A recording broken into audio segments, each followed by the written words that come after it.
those of us who are on a spiritual path, it just comes naturally. Like we don't even know how to explain why we know, but we feel it. And it's because it's the heart feeling it, right? Yeah. Heart is the center of intuition. And intuition is the first psychic ability we all have. And the more love that you gather into your quality of consciousness every day by communing with God, loving your neighbor as yourself, forgiving everyone, refusing to judge anybody for any reason at all, that just turns on the green ray so fast. And you notice that your intuition just becomes extremely sharp and powerful. We're back, baby, with a brand new season of the It's Fucking Spiritual podcast. Join us each week as we have unfiltered conversations about how to transform your life. Our mission is to usher in a new era of spirituality where you don't have to be all love and light to live a life of alignment. Here, we honor all of it, the profound and the profane, the magic and the messy, and all things that make you human. So let's discuss the truth behind transformation and be unapologetic in our evolution. From manifestation to money, embodiment to energy, and all taboo topics, nothing is going to be off limits. Are you ready to live a life that feels just as good as it looks? Let's get fucking spiritual. Hey, what's up, my friends? Welcome back to another episode of the It's Fucking Spiritual podcast. I am so excited for this episode today, and I know you will be too, because you guys DM me, you comment, you ask about it all the time, having this person back for a part 2. And we are finally doing it today. I had him on last October, and we talked all things Kundalini awakening, graduating from Earth School, the Law of One, the 7 densities of consciousness. And you guys loved it so much. It was my most listened to episode, and it was 2 hours long because we could jam forever. And I just knew that I had to have him back for a part 2, and you guys wanted that as well. So Aaron Abkey, welcome back to the show. Thanks for having me back. Yeah. I guess everybody wants to hear about Kundalini. I know. It's weird. Yeah, everybody's loving it. And I loved it too. And this is one of my most favorite conversations I've ever had. And we can just so dive in on all the topics. And I feel like everyone listening to this and both of us, we're just such nerds around all things awakening and spirituality and, you know, talking about consciousness. And so I'm so excited to have you back on the show and just Excited to to be back. dive right in. Great. Yeah. Well, for those of you, if you are just listening to this for the first time, go to the show notes and we have linked the first episode because we already went really into Aaron's background and his story and his teachings on the Law of One and all the things. So definitely go back and listen to that episode first because we are going to just dive straight in. And according to the comments, you guys want to know even more about Kundalini awakenings. And on the first episode, I shared about my experience with Kundalini and Aaron shared about his and kind of what it is. And I want us to just dive right in, Aaron, if you're good with Let's that. dive. Okay, cool. So first, you know, the first episode, you kind of went into what Kundalini awakenings are. And I'd love just like a little bit of a refresher for somebody that's like tuning back in. Yeah. I think the reason that people love to hear me talk about Kundalini is because I understand Kundalini mostly through the Law of One lens. And so it just happens to be a very unique lens for understanding Kundalini. Most people who study Kundalini are going to go to the Eastern mystical traditions, especially Hinduism, maybe a little Taoism as well, and the chakras and all that good stuff. And all of that's phenomenal. I've studied that tradition for many, many years. The Tantras and Hatha Yoga, so many incredible traditions that for millennia have pioneered this science of Kundalini awakening. But because it's been pretty marginalized to just one religious culture, like, for example, you know, Christians, Catholics have this weird thing that they think it's like the devil or something. And we'll get to that later maybe. But there's not a lot of other cultures that even talk about it other than maybe Hinduism and Taoism. And so whenever that happens with literally anything, it's inevitable there's going to be some misunderstandings or just like, you know, wrong ideas can tend to proliferate themselves in group thinking. So like people, we all kind of carry this idea of like, I think Kundalini is basically this. And so we all think that, so it must be true. But the Law of One does a good job at helping us go a lot deeper into understanding the metaphysics of Kundalini. And that's why I love this topic, because I'm a metaphysics ontology nerd, like you said, and I see everything through this lens and this paradigm. But when we talk about Kundalini, like this is where, you know, all the metaphysics and mysticism of spirituality really gets grounded in the body and my direct lived experience and like experiences that I can actually measure and gauge, practically. So Kundalini, if I have to give a summary from the way I understand it, is that Kundalini is the green ray energy of the heart chakra when the heart chakra turns online. So this phenomenon that happens to probably millions of people at this point on the planet, it's a phenomenon it's like, okay, this is an effect, not a cause, right? What's the cause of a Kundalini awakening is a good question. And it's essentially the heart chakra turning on. So this is what we talked about last time, that every human being is born with the first three energy centers already in activation: red, orange, yellow, because we are third density life forms. A second density life form, like an animal, like a dog, let's say, like your cute little dog, he only has the red and orange in activation. And he, as a second density creature, is trying to earn his third chakra and turn it on. So the third chakra represents like self-awareness, the mental, intellectual world.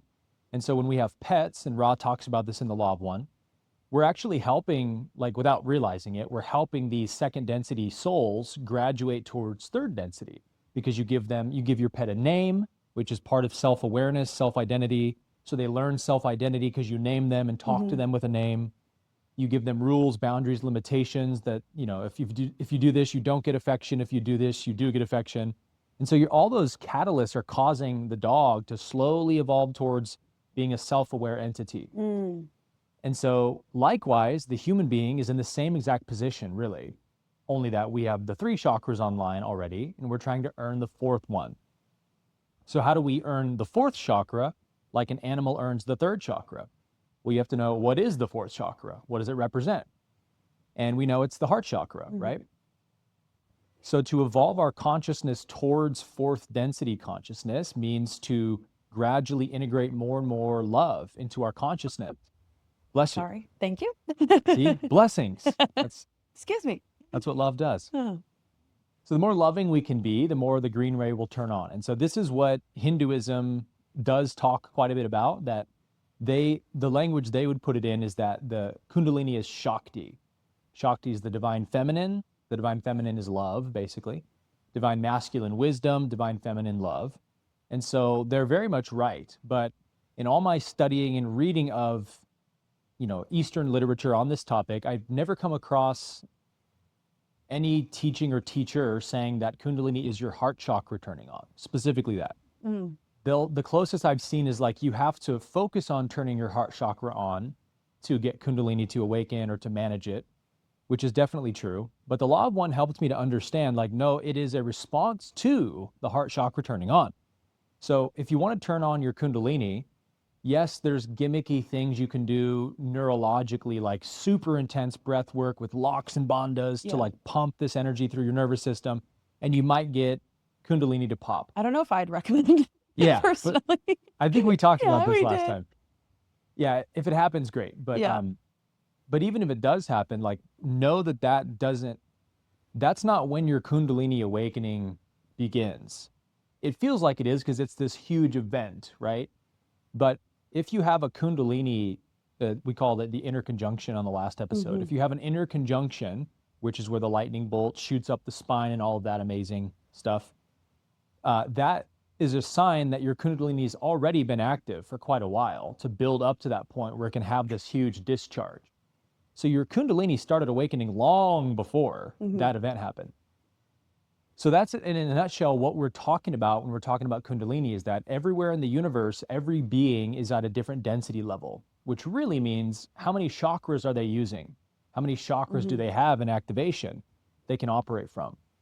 And so as third density beings, all humans are striving towards fourth density, right? And we're trying to become a fourth density planet. And is it any wonder why this crazy phenomenon of Kundalini awakenings is happening all over the planet, seemingly like more and more by the day? I think we used the popcorn analogy last time. Yeah. It's all coming back to me now. We talked about how it's like popcorn, right? On our planet, every Kundalini, every person that awakens their Kundalini and turns on that green ray energy of their heart and operates from a loving awareness is increasing the metaphysical heat or temperature on the planet, which makes it more likely for more kernels to pop, right? Yeah. So it's like you're doing a huge service to humanity just by awakening your own Kundalini.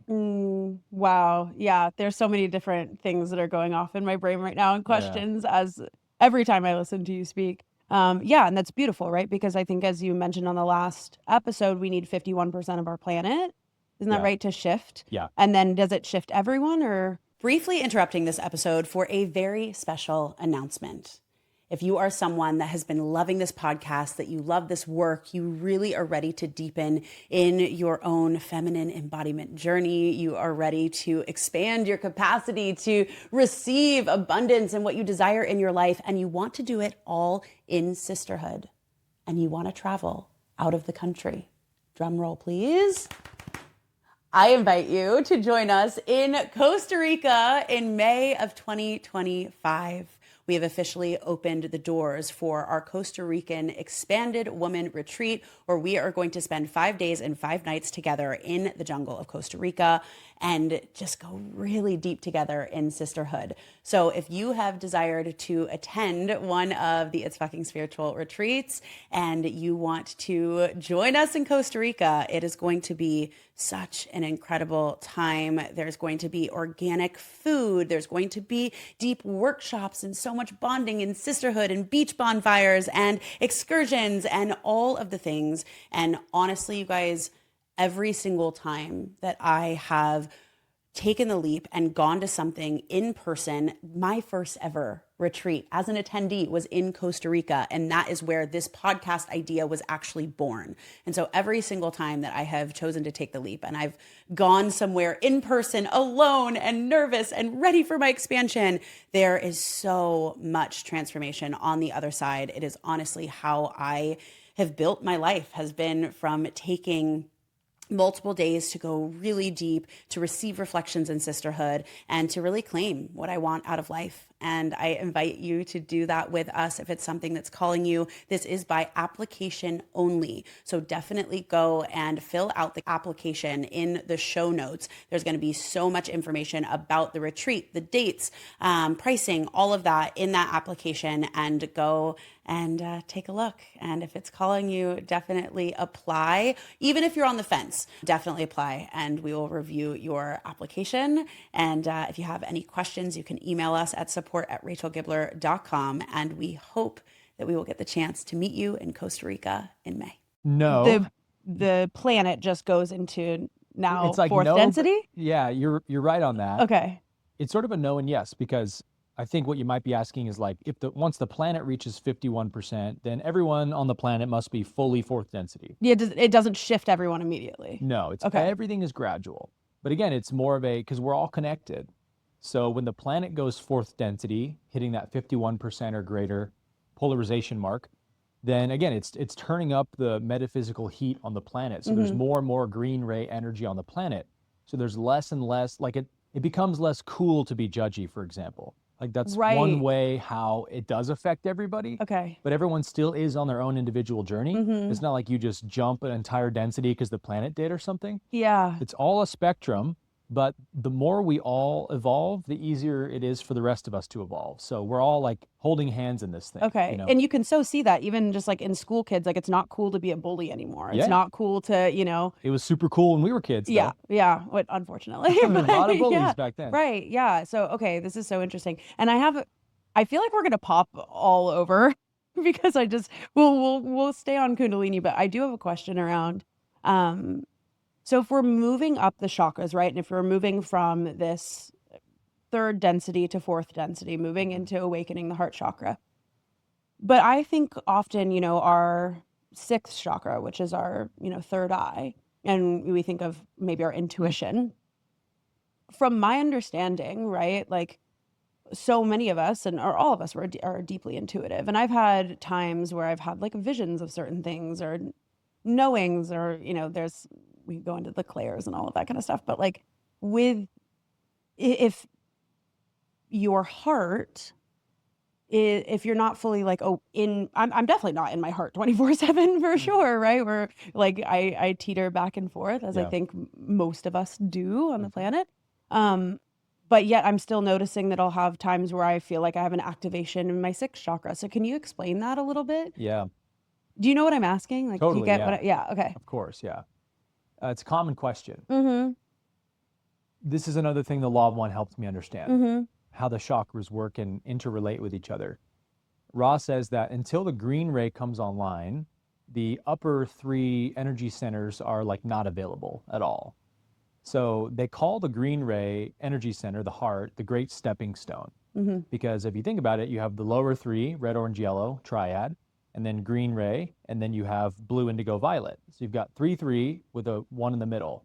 So it really is like the bridge between lower three, upper three. Sure. So Ra says once you do turn on the green ray, then the blue and indigo, the throat and the third eye chakras come online as well in potential, meaning you can start doing spiritual work on those chakras right away. But I think there's a lot of nuance to this, and that is the chakras, the creator designed our energy centers to be in this certain order for a reason, because this is the order evolution has to follow. Mm-hmm. There's no skipping steps, right? You've literally got to build the foundation layer by layer. So why is the green ray underneath the blue and the indigo? Because it's the foundation of those chakras, right? They're an extension of the green ray. They're an extension of love. So like in the throat chakra, love becomes the ability to speak truthfully and be authentic and be real and stuff. In the third eye, love becomes the ability to perceive the feelings of others, the thoughts of others, and sense the environment more, pick up information from the environment. That's just a function of love. So it's not like each chakra has a different identity or something.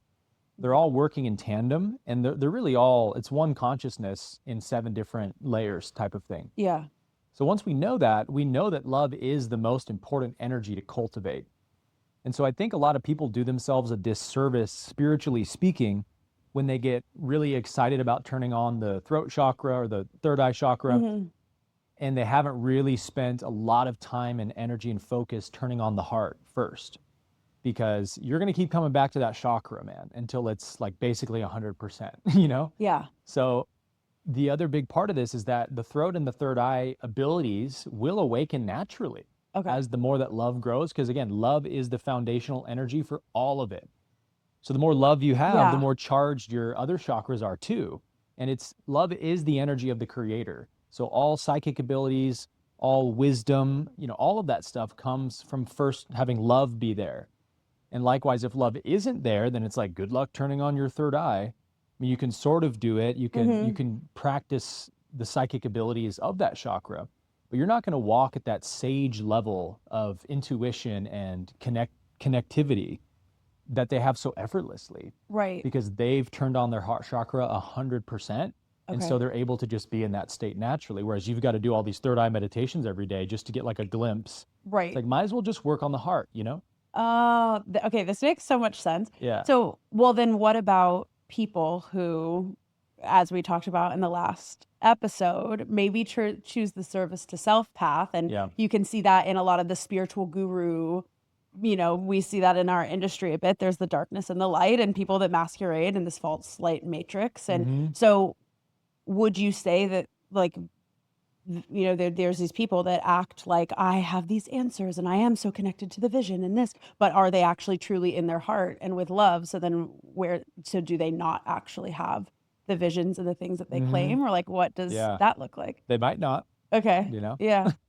Okay. Interesting. A lot of times they don't. Yeah. I can't say like definitively one way or another, but the heart is embodiment. And embodiment, you just can't fake it. Right. You cannot fake it.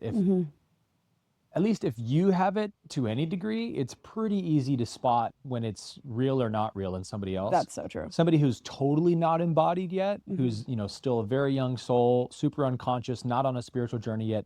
Yes, they're going to be fooled by people who can fake embodiment. Right. But those of us who are on a spiritual path, it just comes naturally. Like, we don't even know how to explain why we know, but we feel it. And it's because it's the heart feeling it, right? Yeah. Heart is the center of intuition. And intuition is the first psychic ability we all have. And the more love that you gather into your quality of consciousness every day by communing with God, loving your neighbor as yourself, forgiving everyone, refusing to judge anybody for any reason at all, that just turns on the green ray so fast And you notice that your intuition just becomes extremely sharp and powerful. Yeah. Effortlessly. You're just like, I just know everything I'm supposed to do, and I know everything I'm not supposed to do. Mm-hmm. I don't know why. I don't know Right. what it means, but I know what I'm supposed to do and not supposed to do. And there's another good barometer for how active is your heart chakra. It's like, how connected are you to your intuition? Yeah. Oh, this is clicking so much for me. And yeah, I love this whole explanation. And what I'm hearing too, and what you're saying, and what I'm even relating to myself, is I completely changed after the day that I had this awakening. Yeah. And it was all at once, and then also gradual as everything like caught up and landed and integrated. Yeah, but yeah. I have never been the same. And I used to get easily hooked by, either false light things or thinking, because I was giving my power outside of myself, and I also existed so much in my head. Yeah. So I would want to explain things and know why. Like what you just mentioned is, I don't know why I know to do this, but I just know to trust it, and I'm grounded in it. It's almost as if, for me, I experience the energy goes from like high to grounded in myself, if that makes sense. And yeah, and after this whole experience, I started to really be able to spot where there were discrepancies or things that were kind of dissonant or A little out of alignment. When words weren't matching energy, and also within myself. It like almost all a lot of the false light places within myself, it was like such an ego death. And for 2.5 years I've been integrating it, which has been really wild to experience. So would you say people that are noticing that they need the why, the explanation, they're living in their head, they're disconnected then from this energy and from their heart? Definitely, yeah. I mean, being too stuck in the head is the number one way people prevent themselves from turning on the heart chakra, because the mind just naturally, like the ego mind, is just at war with the heart. It does not want the heart to turn on because it knows that means its days are numbered. Yeah. The ego cannot have control over you and over your mind if you're living with loving awareness in your mind, and everyone you look at is the Christ, and we're all one, and I forgive you and I love you. Ego's toast. It has nowhere to hide anymore. So it will resist the turning on of the heart chakra at all costs. And this is a big reason why people who don't have much understanding of like metaphysics and things, like religious people, they've been taught all of this really kind of ancient world, primitive ways of understanding polarity, like the devil and God. Yeah. And so it's like there's always a core of truth, right, in these misunderstandings. And so I will often even use the same words that they use when I'm talking to, let's say, a Christian about Kundalini to help them understand it better. You have to get into their paradigm a little bit. But there is a core of truth that a Kundalini awakening can be demonic, in the sense that all of the traumas, the unhealed blockages, the guilt, the shame, all of it that's not been healed yet, it's all trapped in those lower 3 energy centers. And I think we talked about this last time. Yeah. The quick refresher is that we always hear about my chakras are blocked, my heart chakra is blocked. And we explain that actually the only chakras that do have blockages are the lower 3, which are like the primal energy centers, the South Pole. Interesting. Okay. The upper chakras don't have the ability to have blockages, because they're completely non-dual energy centers, whereas the lower 3 are very much trapped in duality, and good and bad, right and wrong, survival, death, those kind of dualities. And so they have to be in that realm to help you survive in the realm of duality. So we're sort of trying to help our lower 3 chakras transcend duality. And we do that by turning on the heart. But the upper 3 chakras are not in duality at all. They're purely in the non-dual realm of oneness, or with the creator. So the heart just doesn't know fear. It just doesn't know judgment. So when that energy is flowing up from the sacral or the root or something, right? You have all this blocked energy of anger, judgment, guilt flowing up. The heart just says, I don't know what that is, and just closes off. So it's not that your heart is blocked, like it has a problem that needs to be fixed. It just is closing off to energies that don't match its frequency. So you've got to clear those blockages from the lower 3, the interpersonal chakras, right? So I've got to heal my traumas, do my shadow work. And as I do that, there's just more of that free flow of prana going into the heart, which can allow it can feed off that energy and use it. And so one of the biggest ways that you will notice that you're truly having a heart chakra activation or let's say you had a Kundalini experience like you had, is that you'll be talking to people, maybe at a party or at a friend's house or something, and people are just doing their thing and they're talking to you. And all of a sudden you've got this deeper level of awareness and intuition where you kind of just know where everything's coming from. So they'll say something and you're like, they didn't really mean that. They're saying that to get my approval because really they feel insecure, and you're just like reading their mail in your mind, but not in an analytical way at all. It's all intuitive. Like you just feel it and therefore know it. Yeah. And it inspires great compassion. So that's the hallmark sign of true intuition and discernment, is that it will always come with this aura of compassion and love. So even if you see somebody, like for me, it's the more dysfunctional somebody is, the more hurting they are, the more out of balance they are, the more compassion I will feel for them. And it's actually that love you feel for somebody when you can recognize where they're at, be like, this person's really suffering. Yeah. It just opens the heart more and more and more. So it's an interesting journey because there's a push and a pull, there's a pain and a pleasure to it. Being more sensitive has its almost like its pros and its cons a little bit. Yeah. And the pro is all the things we've said, more bliss, more joy, connection to God, connection to life and others. But that increasing sensitivity also means things like you can't get away with shit anymore. Yeah. Integrity wise, even the slightest deviation from your integrity will keep you up all night with guilt. Yeah. And like 3 years ago, if you had told that little white lie, you wouldn't have even remembered it. You just slept soundly that night, no problem. And now you're like, I just wasn't as honest as I could have been. Yeah. And you're awake all night. I relate to this so hard. Yeah. Yeah. And I'm sure many of your viewers do as well. Yeah. Wow. Yeah, I relate to that so much. And something that you said on the first podcast honestly changed my view of so much, because I had experienced some of the false light, or like the, inside of this community and spiritual teachings and all of that. And I remember you said everything serves the light, because the contrast, right? Yeah. Because I myself was in judgment around it, and like, these people that have all these followings are doing harm and but then I think I was one of those people that was hooked by that, and then it ended up leading me to my greatest awakening and who I am now. And so I see how it completely, the contrast was all serving the light and the compassion that comes from that. And I think of that all the time on the first episode. Well, you pulled out a good gem there. I'll add one thing to that. Yeah. I think the best way to see this issue, again, this is what Christians are notorious for doing bad, right? Is that they lose their minds over anybody they think is teaching something wrong they don't agree with. And they feel like it is my job to go correct everybody who I think is wrong or heretical.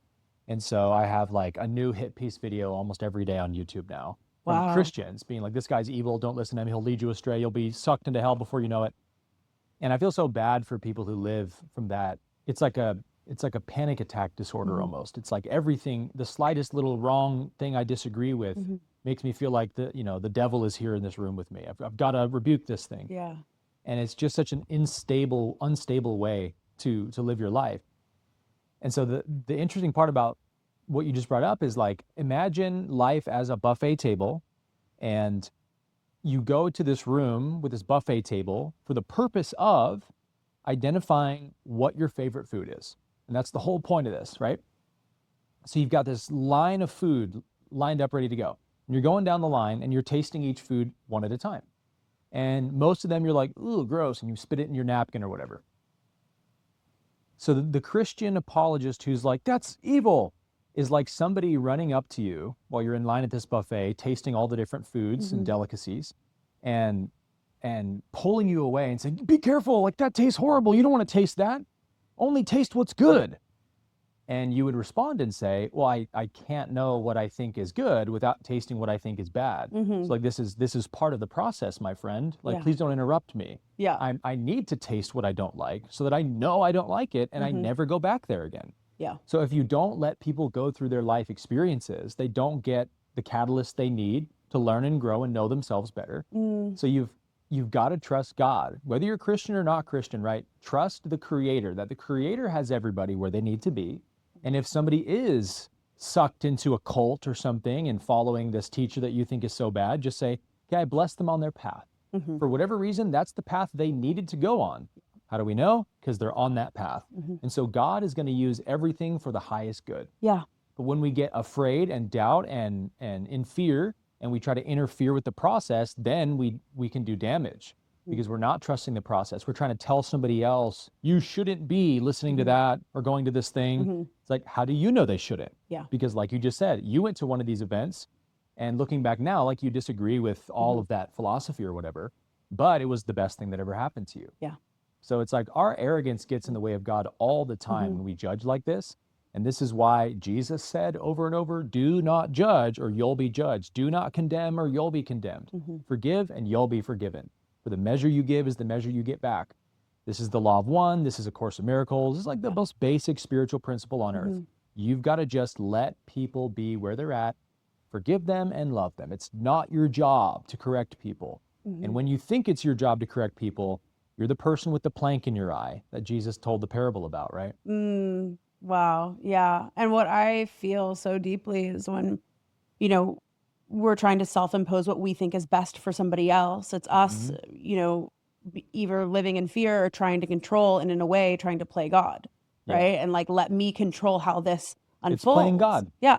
And I love that you said all of that. And this is the perfect time to bring this up. We'll circle back to Kundalini because I know people are going to want to know about it. But I wanted to ask you about this because we see it so strongly in our communities, is this new age to now Christian pipeline that is so strong. And I'm feeling so much divisiveness, and, you know, so many people that used to do new age practices and all these things are now saying that all of this is so demonic and going back into, you know, the Christian teachings. And there's this, the judgment or things that are coming up. And I find it so interesting too, because like everything that you're saying, and for me, what spirituality is, I don't know whether I call it new age or anything. I feel like it's the one truth. And it's just the realization that everything is love, and we're all returning back to love. It's the teachings of A Course in Miracles. It's what you talk about, what I imagine the Law of One talks about. And I'm thinking, you know, there's all this judgment of like crystals and tarot cards and all these things, and it's demonic. And, you know, even I'm sure people think what I do, and even, you know, having it's fucking spiritual and like that and the energetic of that. And it's just so funny to me. I'm like, well, we're giving our power away, you guys, to these things that, that's not serving us. So I'm so curious about, why do you think that's happening right now? And I just want to hear your thoughts. Like, It's an interesting question. I've thought about it a lot as well. And just as I'm witnessing the culture, you know, shifting and all that, it's very interesting. I actually went to a book signing event last night with a very well-known astrologer. Oh, I almost went to that. And I stayed home. Yeah. I feel like I shouldn't say who it is, so I won't, but very well-known astrologer. And I was talking with her one-on-one a little bit, and she told me, she said, yeah, you know, it's been really tough because my son, she only has one child, my son has gotten really sucked into Catholicism, and he's obsessed with it. He spends all day, every day studying church history and Catholic liturgies and stuff. And he will not speak to me. He refuses to speak to me because I'm evil, because I'm an astrologer. And I just thought,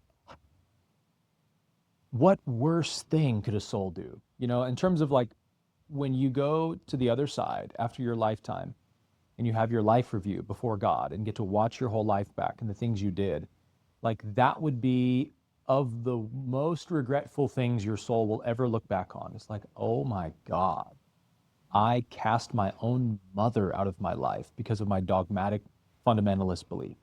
I chose my beliefs over my mother who birthed me and raised me, you know. Wow, like talk about how much more could you choose the mind over the heart in that regard, you know?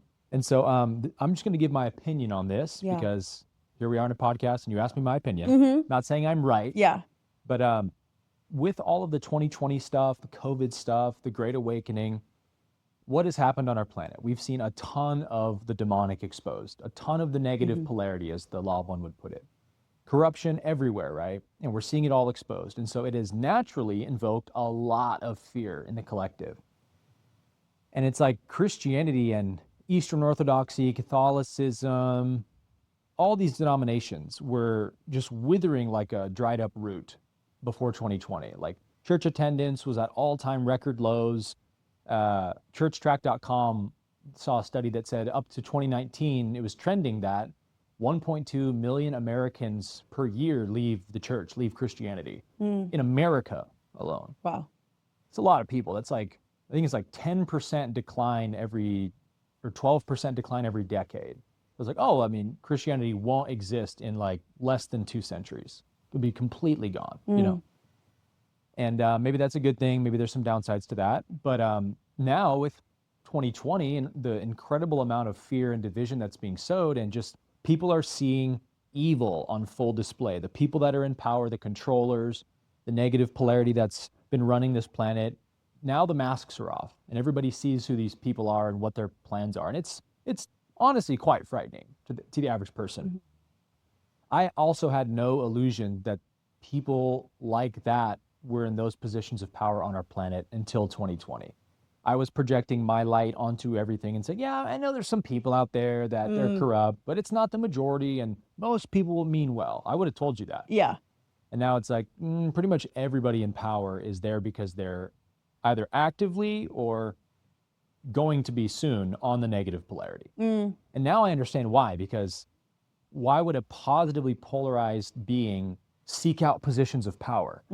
It happens if there are people that are born to be leaders and they want to be a benevolent leader, then yeah, they'll seek out a position of power, but it's like very much the exception, not the rule. Whereas everybody on the negative polarity, the entire function of the negative polarity is power over. So every single person in the hierarchy is trying to get to the top.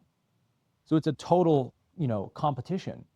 So it makes sense that our planet would be full of people with the worst and most selfish intentions at positions of power, because naturally, if you're not turning on the heart, but as the negative polarity does, turning it off, then you're going to naturally, without even realizing it, want positions of power. You're going to seek it, right? So you can even see this in the ego of average people, right? It's just somebody who's insecure, they what? They seek approval from everybody. It's no different than that. It's just an automatic function of being negatively polarized. So that fear that has been stoked in the collective from us all awakening to the harsh reality of our planet, that our planet is being run by very negative entities that do not have good intentions. What do people do when they're in fear? They crave feelings of safety and security and certainty. And this is why I left Christianity at 23, because I saw that this religion I'm involved in is doing nothing at all to teach anything Jesus taught. They're not even really interested in like growing spiritually or whatever. They're just interested in selling this one product or commodity, which is certainty. Come to me and I will give you the perfect set of beliefs that you'll never have to doubt again. And you can go through your life with supreme confidence that you have arrived at the one correct belief system. It's like, oh, how tantalizing to the ego. Ego's drooling over that. And so people who want certainty more than truth, they gravitate towards religion. And I think we would all agree that the average, if you could calibrate what is the average level of consciousness on our planet, I would say it's probably in that bandwidth of frequency that really just wants to be right and all that, more than like seeking truth at any cost. Yeah. That's more of the rare breed on our planet. There's more and more of those people by the day. Our planet's awakening.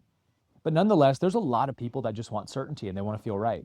And so the internet, the social media sphere and all of that has exploded with, since 2020, all of these debate channels now, where if you go onto YouTube and look up like Catholic philosophers, Eastern Orthodox philosophers, Protestant philosophers, there's a number of very big channels that they pretty much just spend all their time debating each other and arguing and backbiting over who is the most correct denomination.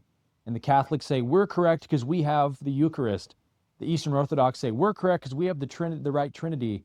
And the Protestants say, we're correct because we have the right blood atonement doctrine. And they all just argue all day long with each other. But people get sucked into it because if you have that distortion where you're like, I like to be right and prove that I'm right, then this is very attractive because you've got scriptures to back up your beliefs, centuries of church fathers to back up your beliefs, and you're quoting, look, this is how I know I'm right. And I like to just bring, logic, reason, and epistemology to these conversations and say, look, guys, you guys are all just as confident that you're the one correct belief system. Mm-hmm. And so what makes you different than a Muslim quoting the Quran, or a Mormon quoting the Book of Mormon? Because they're all just as convinced as you guys that they have the right beliefs, and they quote their books just like you quote yours. So like, you've got to give me something more than, I believe this thing really hard. Mm-hmm. It's like, well, sorry, in reality, the harder you believe something has no bearing on how true it might be or not be. Mm-hmm. Yeah. You can be so convinced you would give your life in a moment for a belief, and it could be utterly false. It happens all the time. I mean, nobody would look at the jihad, the guy who straps a bomb on his chest and whatever, blows up a bus of kids or something, and think that that guy was correct in his belief. Mm-hmm. They'd be like, that guy was as wrong as possible. And yet that guy was so convinced, he was willing to give his life for that belief. So that's an extreme example, but it's like, we're all convinced we believe the right things. And so if you're really committed to truth, you've got to have a process of questioning and testing your beliefs and a commitment to them being true that allows you to audit yourself. And the religious world wants nothing to do with that. They call that evil. They call it man's wisdom. Like when I bring these things up in conversations or friendly debates with Christians, and I say, can you walk me through your epistemic process for being so confident that this book, the Bible, has no errors in it and is literally written by God? Like, to me, that sounds like a really extraordinary claim. And I'm just very curious, like, how did you arrive at that belief? How do you justify it? I'm like, well, because, the Bible is clearly infallible. You just read it. Like, well, I have a degree in it. And when I read it, I don't read the Bible you're reading. It's bursting at the seams with contradictions and errors and fallacies. Yeah. So like, how are you arriving at this extremely certain belief that I'm like totally skeptical of? What's your epistemology? How do you know that it's accurate? Show me how you question it and steelman it. Do you do truth tables? Like, what do you do to know that this is true? And every time it's blind, rigid, dogmatic belief, utterly unsupported by any level of logic, reason, or epistemology. It's like, I haven't actually thought this through at all. It just sounds great. All these people believe it. Church fathers have written about it. The Bible seems to say it. Good enough for me. Yeah. It's like, okay, I understand. Totally cool. But the Muslims do that too, right? The Mormons do that too, right? The Buddhists do that too, right? What makes you different than a Muslim quoting the Quran? And I've never gotten an answer to that question because there isn't a difference. It's just the bandwidth of frequency and consciousness where people are afraid. Maybe they have traumas. Maybe they have a lot of guilt for their past. This is very common, right? People go from partying and drinking to being extremely dogmatic in their faith or their religion. And I think of a majority of the people that comment on my Instagram and YouTube saying the meanest things, you son of Satan, heretic, New Age. When I click on their profile, almost always, you scroll down a little bit and they just have gotten out of their partying phase like a few months ago or a year ago. Interesting. Or they'll be posting about, I used to party in my old life and then I found Jesus. And then they become this angry, judgmental, Pharisee. You see, like, look, the patterns never go anywhere. Yeah. They just shape-shift the way they express themselves. But it's like the person that was desperately looking for fulfillment in partying is now just desperately looking for fulfillment in religion. And so I think, long story short, to sum it all up, the fear on our planet has catalyzed this mass exodus. And to their credit, like, I fully agree with a lot of the criticisms that Christians and religious people they give to the New Age. Absolutely true. There's a lot of imbalances in the New Age as well. Agreed. I don't think it's anywhere close to the imbalances in religion, but there's still a lot of imbalances, and it's right to point them out. Yeah. But when you throw the baby out with the bathwater, as both New Agers and Christians do, that's when you have problems. So I think you got to say, hey, what do Christians do right or get right? And Christians should say, what do New Age people get right? Right. But you never see that, right? It's always just like, I have to dismiss their entire belief system so that I can cling to my entire belief system. Yeah. Ooh, mic drop. So good. I imagine that might ruffle some feathers and so beautifully said. And I agree with everything that you just shared. And what I overwhelmingly feel from everything you said is just like truth with a capital T is void of judgment. Yes. Right. And when we are an us versus them, we already know that we are in, a split consciousness. We are not in the heart. We are not in love, which is actually the truth of what all of this is, and what I think the core of what religion and any religion is actually getting to is that, but then there's the distortions of, the human ego that has created it for control and all these things. And to your point as well, and this is exactly what I've been feeling, is just when we search for answers outside of ourselves, when we give our power away, it just shape shifts in different forms until we deal with it ourselves. Yeah. Right. So meaning whether that was in partying, whether that was I gave my power away to New Age and it was crystals and it was tarot cards, or, that I gave my power away to now it's in Christianity. But oftentimes, we don't see that when we're not asking those questions. And then it just comes into the I'm right, the judgment, until we deal with those pieces. Yeah. Right. And alchemize that.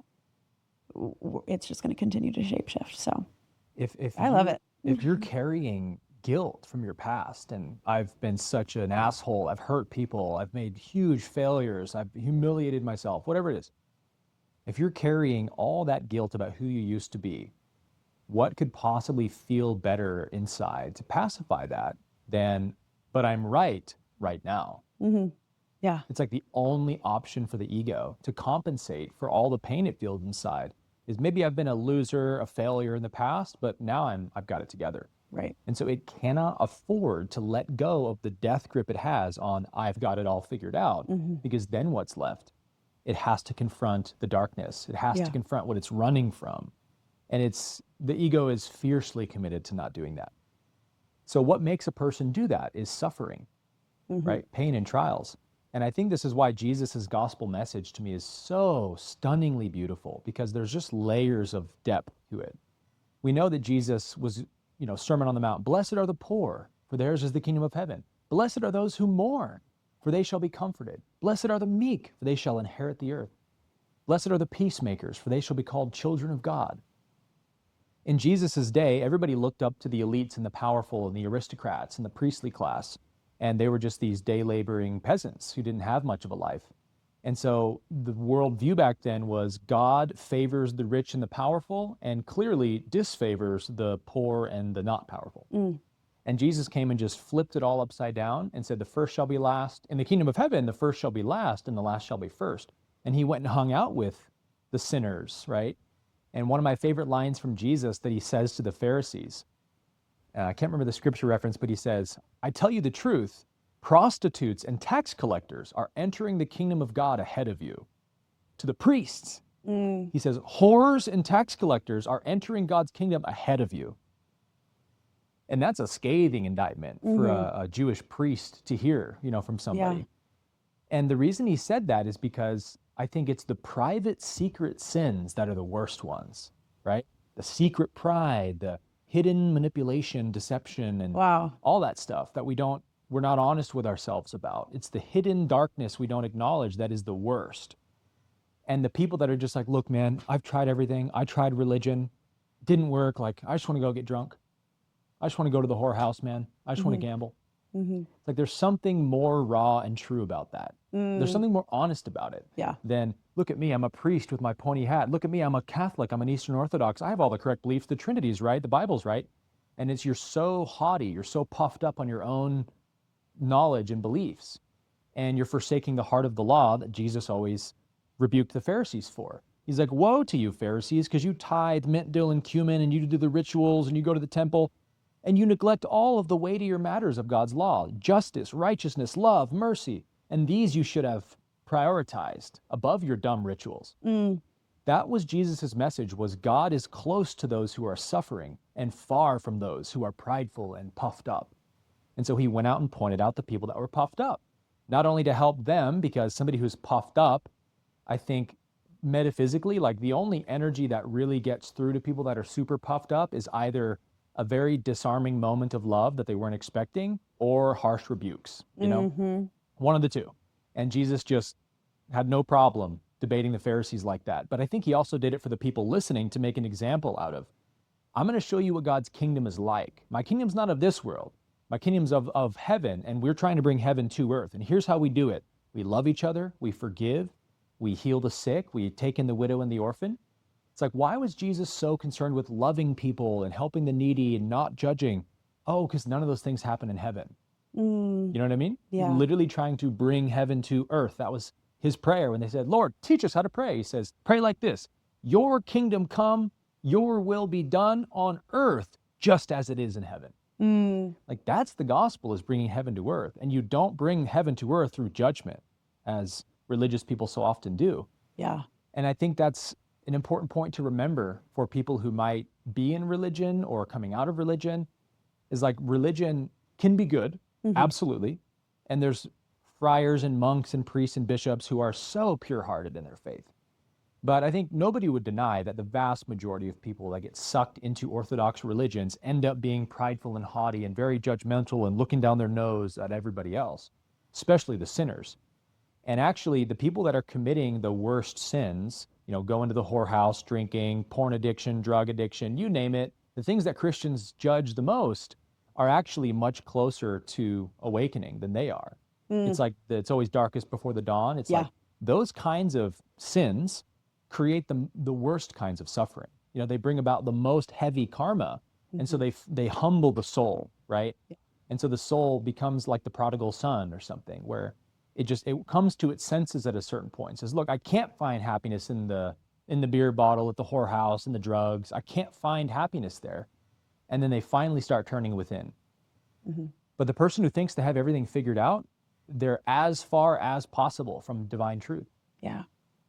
Oh, I really relate to that. My story is more similar to the first one. And that was what led me to my dark night of the soul, was my, partying and being so outside of myself for so many years. And wow, I love all of this. And there's so many different directions I could go every time.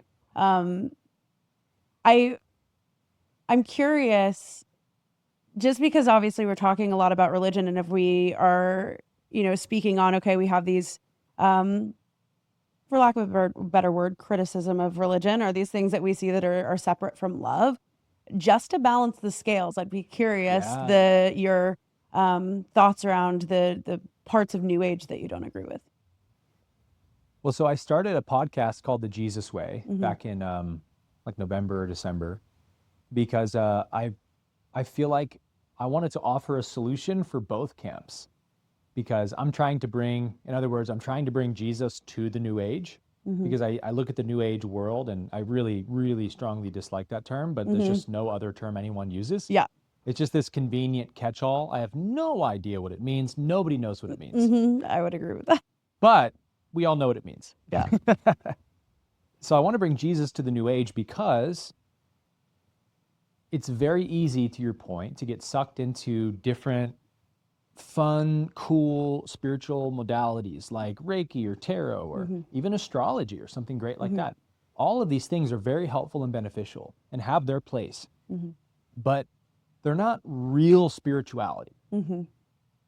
Real spirituality is everything Jesus taught. It's love God with all your heart, love your neighbor as yourself, forgive everybody their trespasses, judge nobody, feed the homeless, help the needy, be of service to others, repent, turn your heart to God, turn away from sin, turn your heart to God.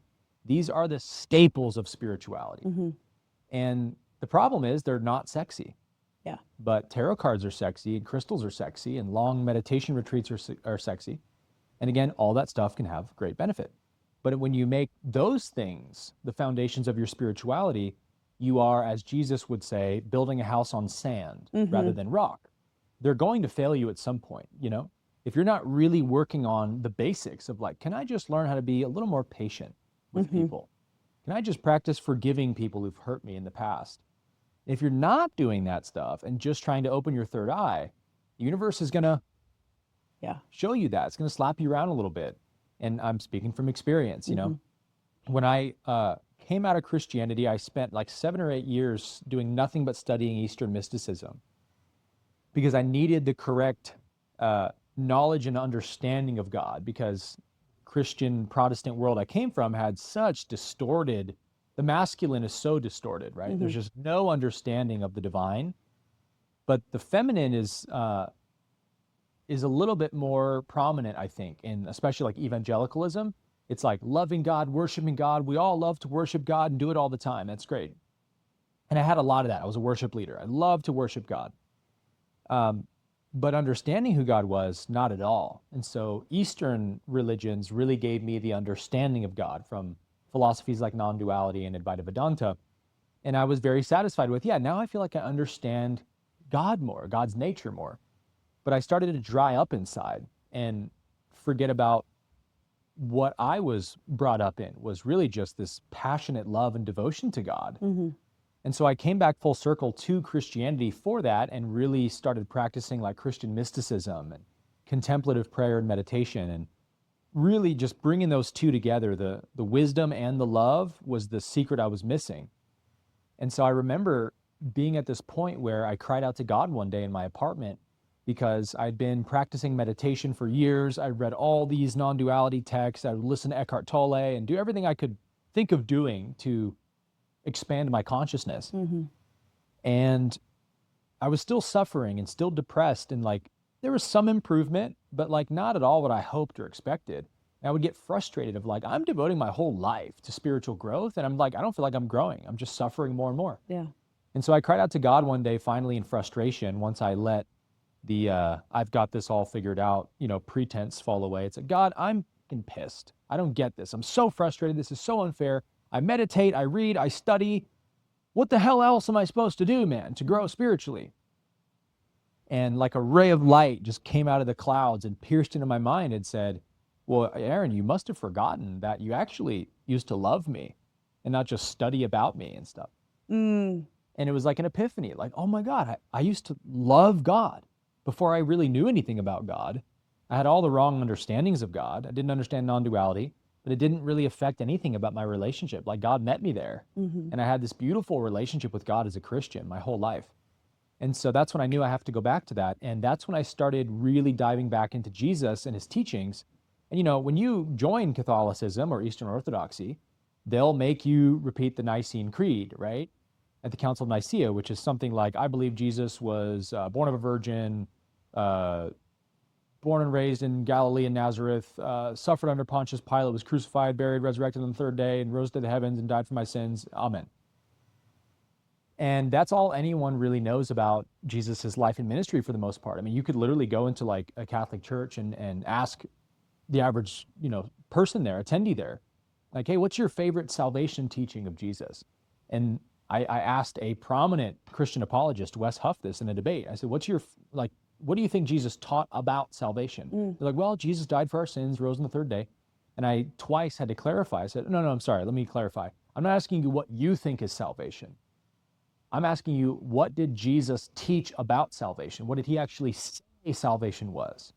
Because if you watch the Jesus Way podcast, and you know this, right?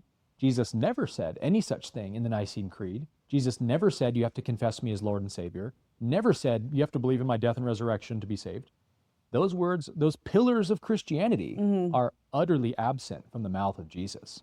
And it's like, that's a big problem if you're a Christian, because the entire faith is, go to any pastor on a Sunday, walk into a Protestant church, pick one, and say, Pastor, help, I'm a sinner. I need to be saved. What do I got to do to be saved?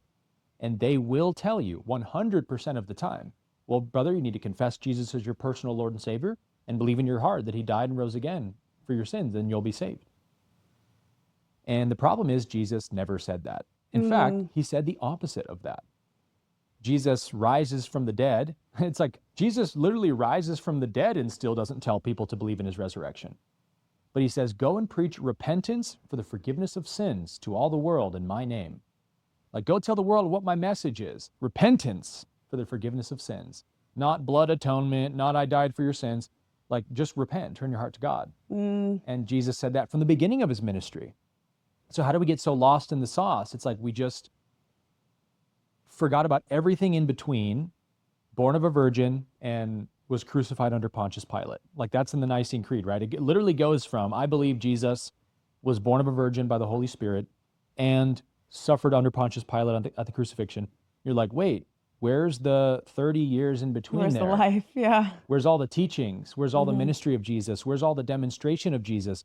If we think this guy was the Son of God, don't you think it should matter to us what he actually said about salvation? And all three occasions in the Gospels where Jesus is asked, good teacher, rabbi, how do I enter eternal life? He doesn't say, confess me as Lord or believe in my death and resurrection. And you would think that that would be his opportune moment. Like, come on, here it is. Give him the sauce, man. Yeah. And he says, keep the commandments. Love the Lord your God with all your heart, soul, mind, and strength, and love your neighbor as yourself. And then he says, and these 2 commandments fulfill the entire law and the prophets. Yeah. And so you say, I wonder why no Christian pastor alive today, Protestant evangelical pastor or Catholic or whatever, would ever say to somebody who asked them, how do I get saved? Keep the commandments. Love God, love others. Why not? Because that's what Jesus Christ said. It's like, isn't it weird how far away we've gotten?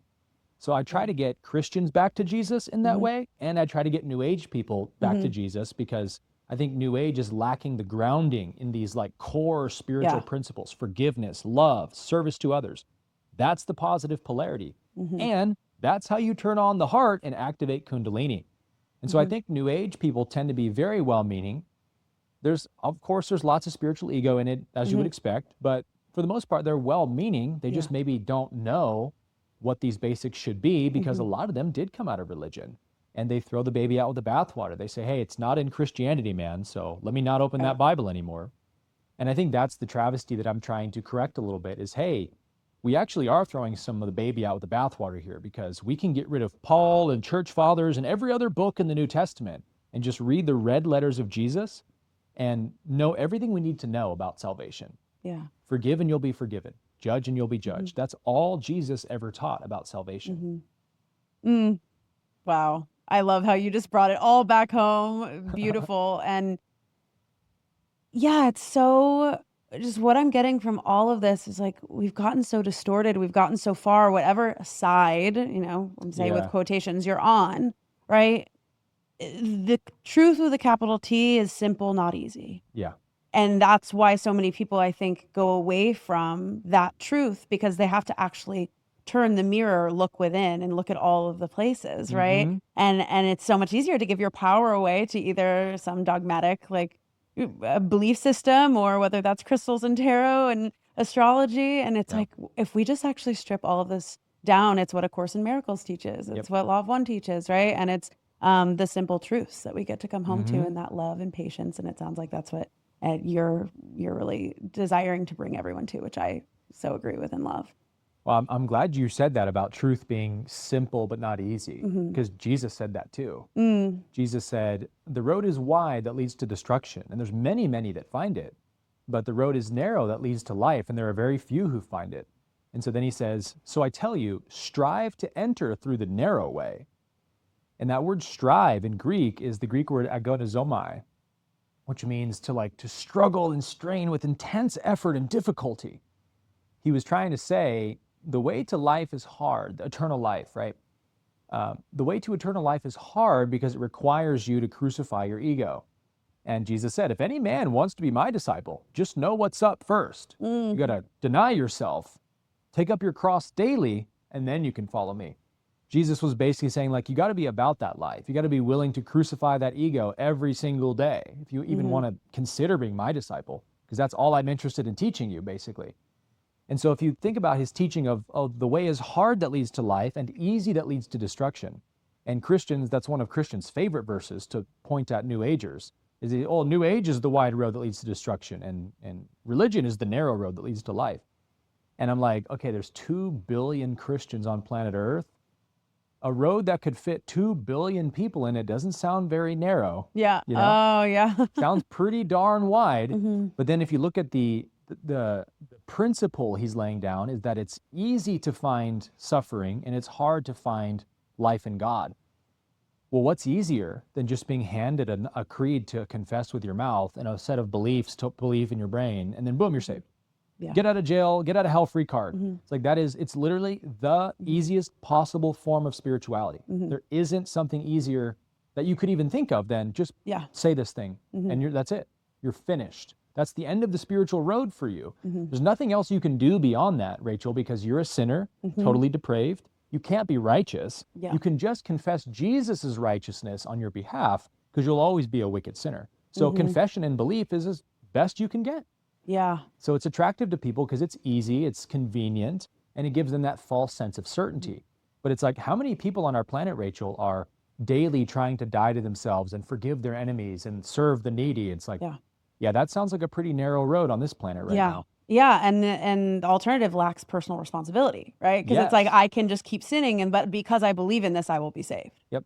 Yeah. So, oh, so good. And I want to round this all out by coming back to what we started with, which is Kundalini. And I love that you made the connection of returning back into love is what activates the heart chakra, which is activating the Kundalini. And so I do want to address this, and you touched on it a little bit at the beginning of the episode, but I want us to go into it a bit, and especially because we've talked so much about like the divisiveness and this and the Christian belief and all of this stuff. And I've gotten a lot of comments on YouTube.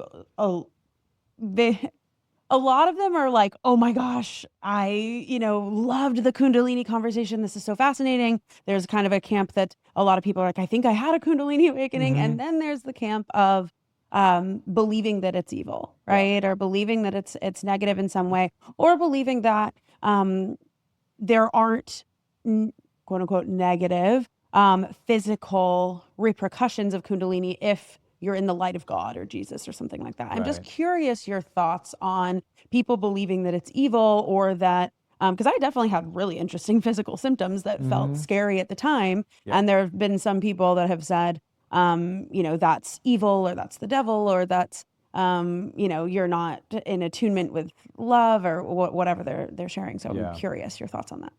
Yeah, it's a good one to end on. I think we touched a little bit last time on the idea of if you awaken your Kundalini too early, or if you have an inner conjunction too early, and you still have a lot of blockages, it's like gonna blow the circuit boards, right? Your nervous system doesn't have the bandwidth to hold that level of frequency for very long. So like the engine on a car, you're maxing out the RPMs and it's gonna go back down to baseline. So classically, people have Kundalini awakenings. And usually there's this experience of bliss and euphoria, God consciousness, sometimes visions of past lives, all kinds of cool stuff. And then there's the wind down, and people kind of downward spiral back into their body, and boom, then they start to get hit by all of the imbalances in their energy centers. All the traumas, the unforgiveness, the guilt, the regret starts coming up in this really powerful way, because it's the nature of love to heal. First of all, like love literally can't shut that off, right? Like everywhere it goes, it's looking to heal. It's by virtue of what it is. It can't not do that. And so love explodes in your nervous system through whatever means that happens. And now love's going to go do what it does, which is bring up stuff that needs to be healed. And it's like, have you seen this? Have you seen this? Have you seen this? And like your nervous system doesn't know that you don't understand how to handle these things yet. It's in a non-dual realm, like the heart is. So it's just bringing up things that are problematic in the energy centers. And so we do have to learn what this really is and how to facilitate it properly to manage these extremely difficult, like Kundalini die-offs that happen for people. And so that's why I started 40U in large part, was like, I went through a really intense Kundalini awakening, intense in a very good way for the most part. But I had to do a year straight of like hours of research a day. Because I'm like, I don't know anything about this. And like, I can't really find good information. Yeah. I go on YouTube and look up videos like, what is Kundalini awakening? And it's like the most basic stuff of like, a Kundalini awakening is when, I'm like, this isn't helping. So I dove into the tantric literature and Gopi Krishna and others, and Hannah Dixon's a great one, and started understanding it more. And then the more understanding I had, as I was reading the Law of One, I started to connect dots.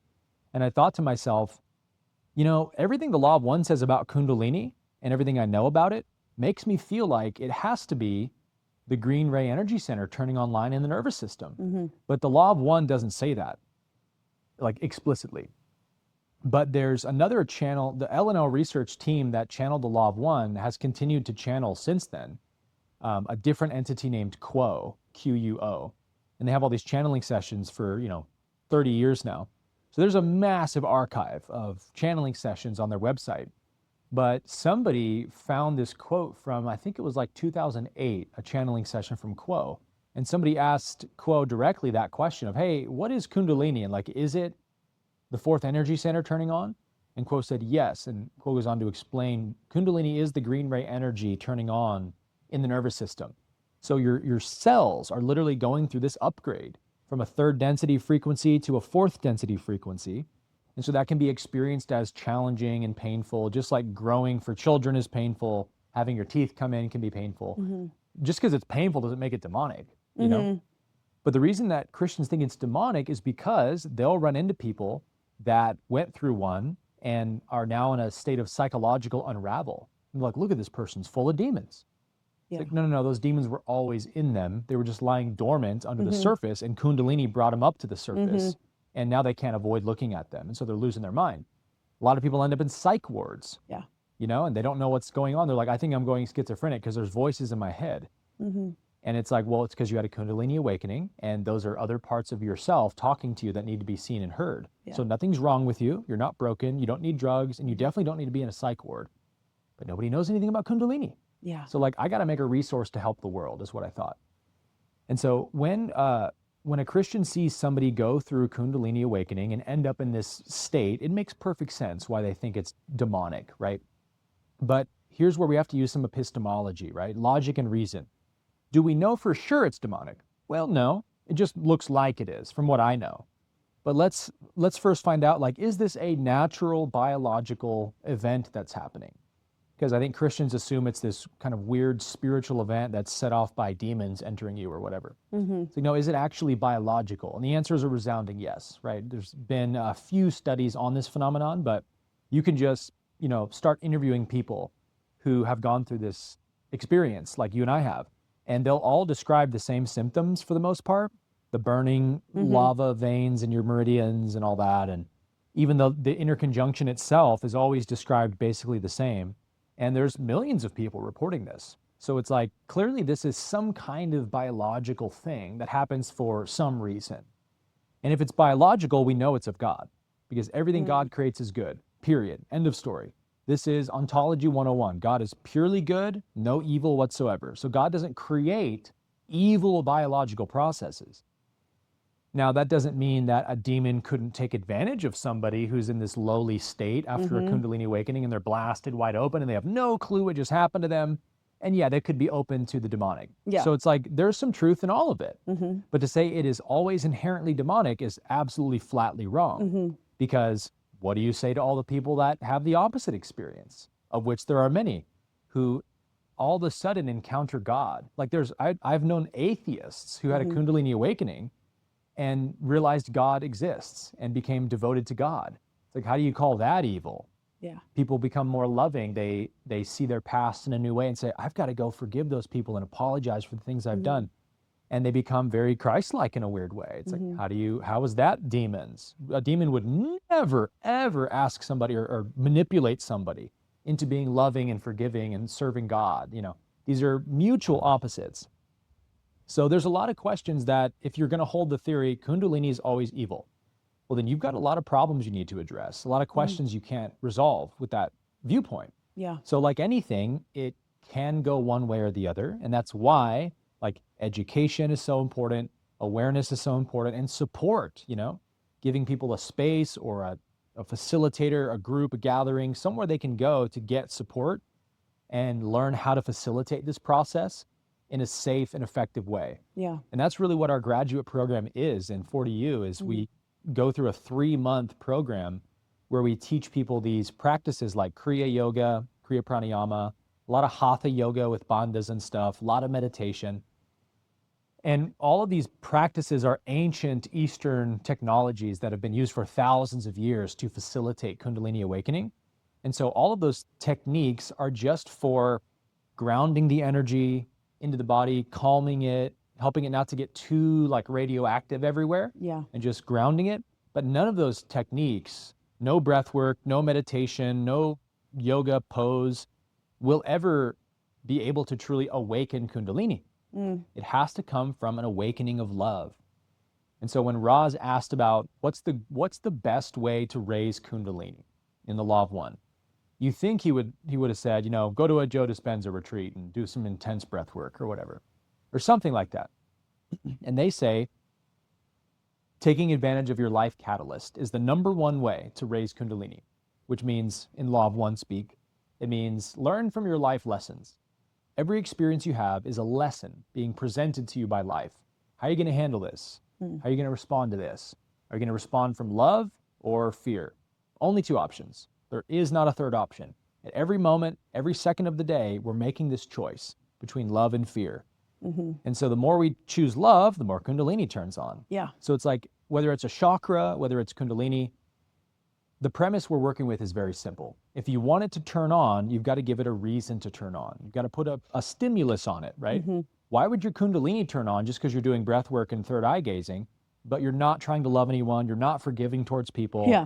Your heart's like, oh, cool, you don't want me here yet. No problem. You know, you got to send the right message. And the core tenets of Jesus's gospel are all of the most powerful ways to turn on Kundalini. So what's funny is a lot of Christians end up having, especially like evangelical Christians, end up having Kundalini awakenings in church. I grew up my parents were pastors, and as you know, and we were in this crazy evangelical church environment where we had these blowout services like every weekend, Wednesday nights, Saturday nights, Sundays. We call it revival, you know. Everyone's packing out the church and we're doing these crazy worship services, and then we're laying hands on people and speaking in tongues. And people are falling out under the Holy Spirit. And I saw lots and lots of Kundalini awakenings. Rachel. Yeah.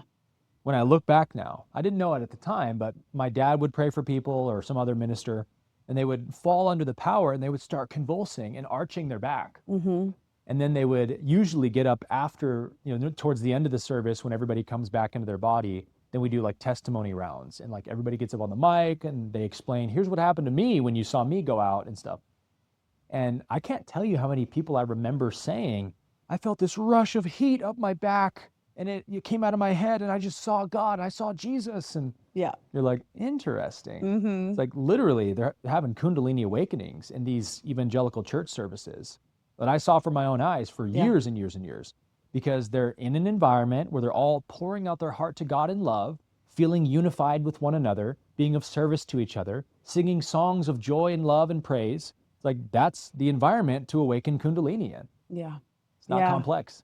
Wow. That's so wild to me that those are the environments that you were raised in, because I wasn't raised around any of that at all. But after my experience, it was almost like a full other world opened up to me in the way of, I didn't understand energies and entities that my eyes could not see until this experience. And it opened me up to a completely different world. I mean, I spent 3 months in isolation having to bring down my energy and regulate my nervous system after this. It's true.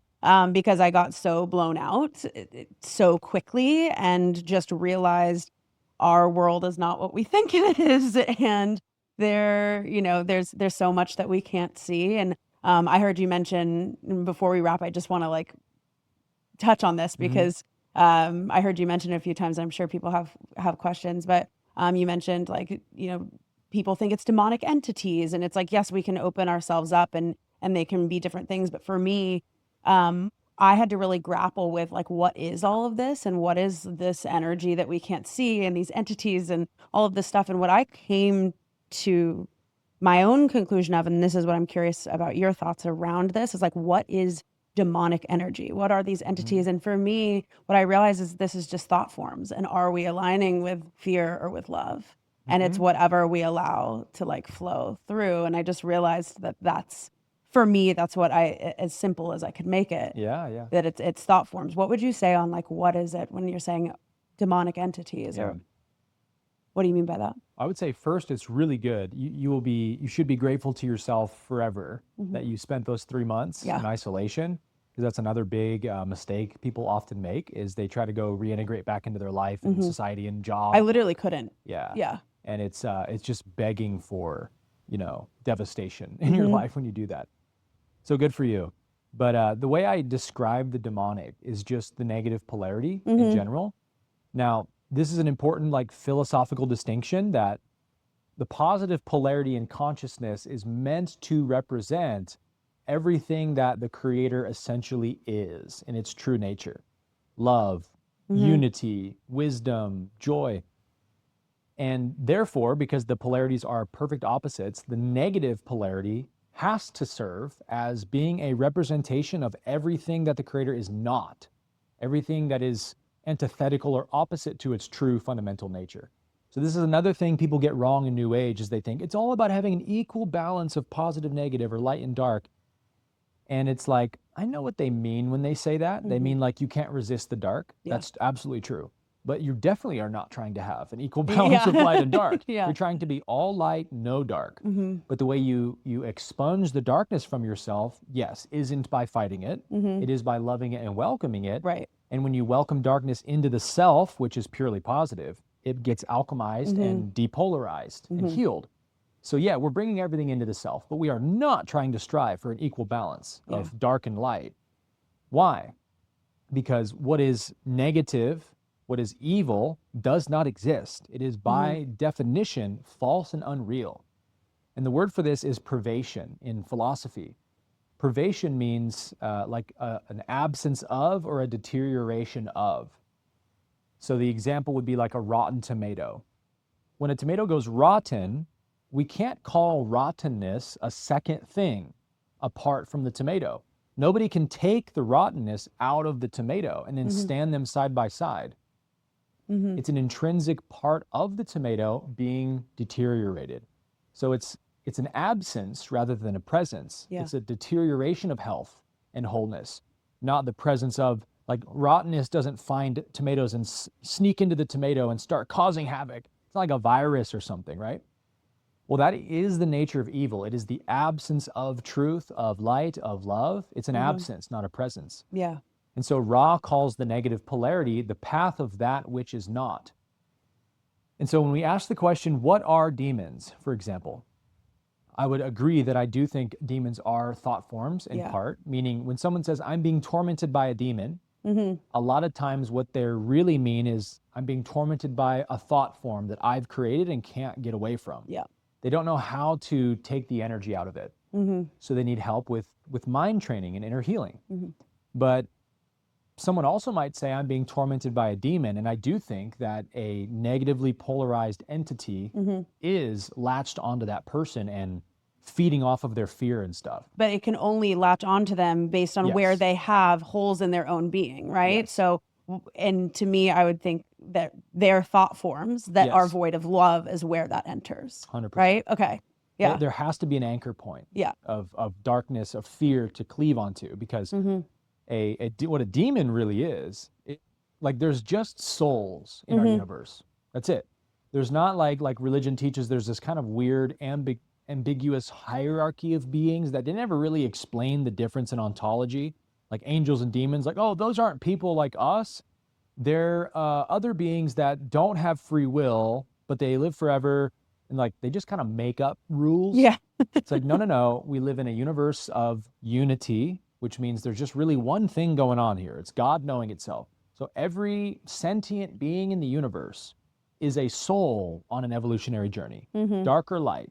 So when you see an archangel, that's another soul like you, that was once a human like you were, type of thing. Yeah. So a demon is just that. It's a soul that has chosen the negative polarity. They've chosen to shut off the heart chakra so they can gain the powers of the negative polarity, not the positive. And so now, because the negative polarity is predicated on the absence of love, and love is the only truth that there is, then the only way for a negative being to survive and continue to polarize to the negative is to feed off the life of others, because they don't have any in themselves anymore. They've shut off the life-giving center of their chakras, their heart. So a negatively polarized entity, at least at the fourth density level, will look for a host or many, many hosts to sow thought forms into and attach anchor points to, so they can suck in all that fear energy to polarize with. So it's like a both and kind of thing. Yeah. But it's a very real phenomenon. But you do have to have a pretty significant distortion to attract a negatively polarized entity to like literally make you its host and anchor into you. Like we're talking about some of the worst human suffering, drug addiction and all that. You're not just going to like struggle with insecurity and get possessed by a demon, right? Because if you have any level of heart activation, that demon's wants to stay as far away from you as possible. Because love is the ultimate depolarizing force for a negative entity. Yeah. So they prey on the lowest of the lowest of the low, the drug addicted homeless people. That's why they're full of demons, talking to themselves, because they're the most available host. They have almost no heart activation. They're living in pain and suffering and loneliness. So they're the perfect candidate for a negative entity. Wow, interesting.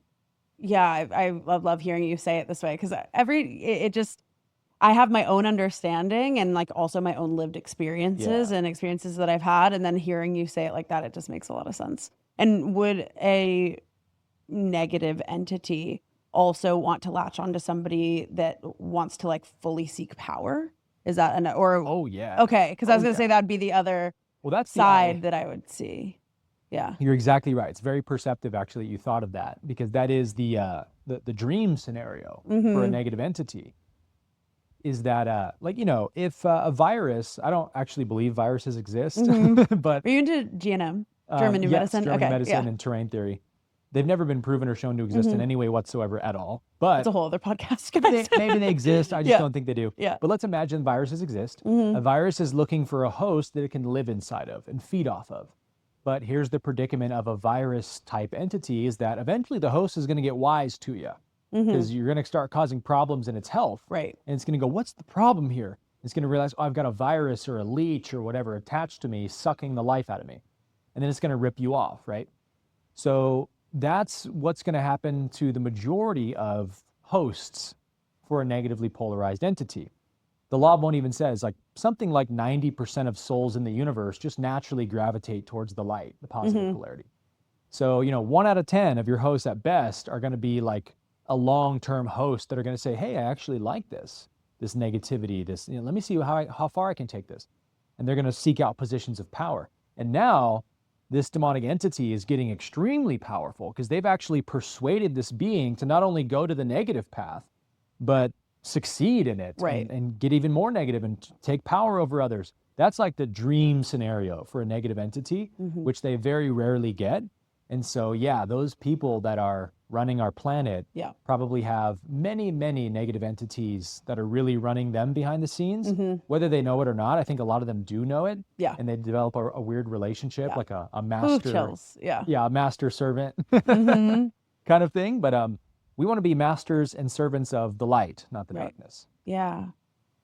And something that I'm just so aware of, and that I actually like want to wrap this podcast and leave us on, is I heard you say, most people in power, and you even touched on it in the first episode and in this episode around, you used to say that, oh, most people in power, they're probably good and all of this, right? They mean well. And now what we actually see is that so many people are in power because they're walking the service to self path. They're choosing the negative polarity. Maybe they have entities attached to them that are running that, I'm sure, on a smaller and larger scale. And we see that inside of our culture and our communities. We see it in the spiritual community. We see it in the world at large, right? And who's running our world. And what I always return back to is like, we need people that are in their heart in power. We need people that are in their heart, having these kinds of conversations, pressing play on these podcasts, right? That are like, I'm going to be willing to put myself out there to do the thing and not stay small, right? And so what I always grapple with is the part of me that's like, I at least feel as much as I can be, doing this from a place of being in my heart, and why we're doing this is right to like make the planet a better place and to move into the fourth density, as you would say. And I notice that like there's parts of me that keep myself small. There's parts of me that like are so afraid of being the person that just wants power. That I don't, and I think that's the biggest challenge, at least that I find for myself, and that I'm sure so many people find, right? It's like, you're listening to this, is you probably noticed in your own life, maybe where you keep yourself small or where you don't go for it because you don't want to be somebody that's just like, I'm egotistical and I can run everything. And but we actually need people who are in their heart, who are calibrated with love, who are doing this work, and who are leading from the front, right? And how do we grapple with that? And how do we start to reconcile that and, become leaders and allow ourselves, quote unquote, power, or whatever you want to call it, right? Allow ourselves the bigness of what our soul actually feels inside, so that we can do what we're actually meant to do here on the planet. Yeah, so well said. I couldn't agree more. This is the time, man. We need heart-centered leaders so badly on our planet. And Jesus said something really powerful in this regard. Jesus said, whoever of you wants to be the greatest among you, let him be the servant of all. Mm. And then Jesus even said, I did not come to be served, but to serve. And that's the attitude of a heart-centered leader. It's like, I'm just here to serve. And I'm like, I see myself as the least of all. Like, I'm elevating all of you, you know. It's such a rare quality, but we are seeing more and more of that on our planet.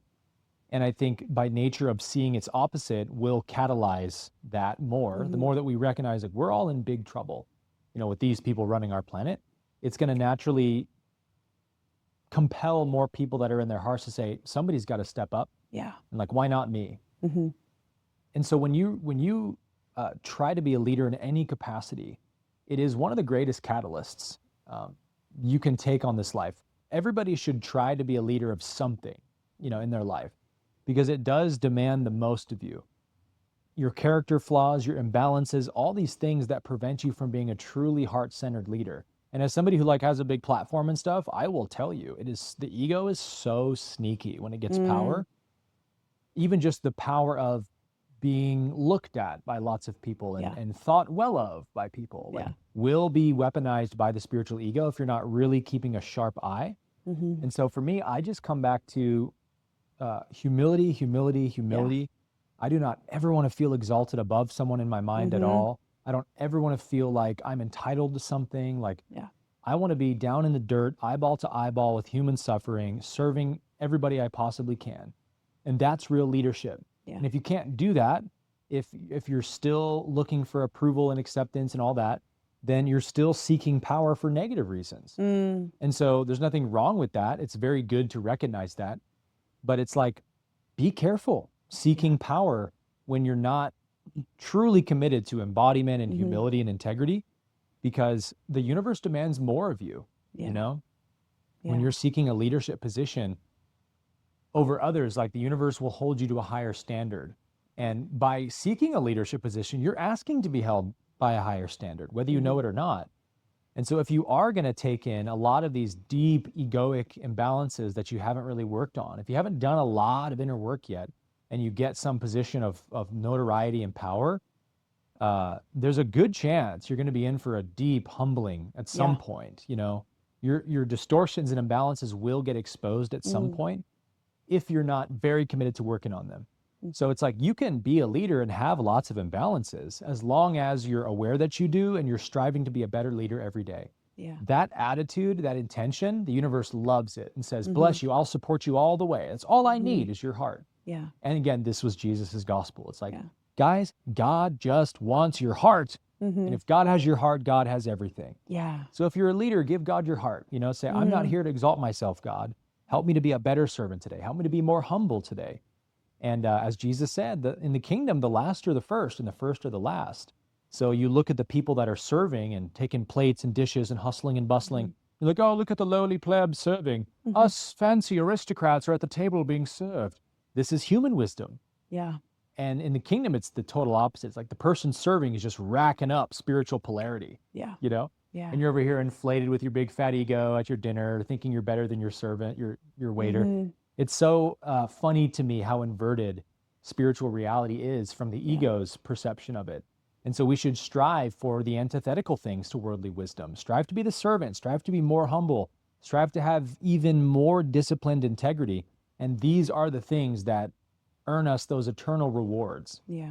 Oh, so good. So good. And what I take from all of that you're sharing right now is that, and what I feel from every single person listening to this, is that you are a leader, no matter what. Like, if you're listening to this, you are a leader. And the way that you lead is being connected to your heart and focusing on the one person in front of you and the next person at the grocery store, and the way that you spread your light and your love, and don't, discount the absolute just deep impact that you can have on the fabric of society and our consciousness from your own awakening and being in your heart and knowing that is, leading, and that we need more of us doing that in our everyday life and having conversations like this one. So Aaron, thank you so much for coming back on the show today. It's always such a joy to have you. And I always learn everything. This is so much every single time that I talk to you. Was that an hour, or was probably a little longer? That was an hour and a half.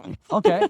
We kept it under 2. Yeah, under 2. So nice. It was great. Well, thank you for having me back. Yeah. And where can everybody find you? What do you have going on if you'd like to share? Yeah, all the stuff I got going on, you can find out on my website, aaronabkey.com, or my Instagram @AaronAbkey, or for my YouTube content, youtube.com/AaronAbkey. Great. Easy. Perfect. Well, we will put all of that in the show notes. Aaron, thank you so much for coming on. And as always, you guys, thank you so much for tuning in. Please like and subscribe and share this with a friend that you know needs to hear it. And as always, I love you and I will see you in the next one. Thank you for listening to the It's Fucking Spiritual podcast. I am so glad that you're here. And if this episode resonated with you, I invite you to share this with a friend that you feel needs to hear it. And if you are really feeling the love and support for this show, this podcast thrives off of your listens and your reviews. So I would love if you could leave us an honest review. We would love to hear your feedback, your thoughts, your questions, and it helps us get this podcast in the hands of more people and would mean so much to me to receive your support. So thank you.